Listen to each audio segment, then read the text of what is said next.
অভিভাবকহীন হয়ে পড়েছে। আজকে আমার পিএইচডি এর টপিক ছিল ৯০-এর গণঅভ্যুত্থান পরবর্তী বাংলাদেশের শাসন ব্যবস্থায় খালেদা জিয়ার শাসনামল। এটা এত আনন্দিত হলো, বলে তুমি এই টপিকস এর উপরে গবেষণা করো, আমার যতটুকু সহযোগিতা করা দরকার আমি সেই ১৪ সালের কথা বলতেছি।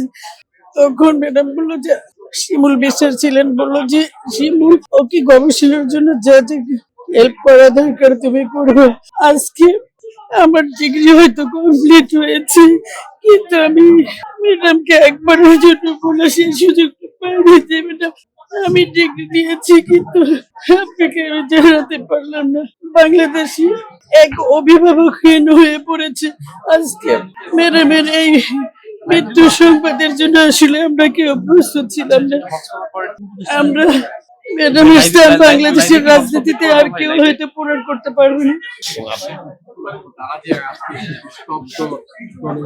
আপনারা শোকাগ্রস্ত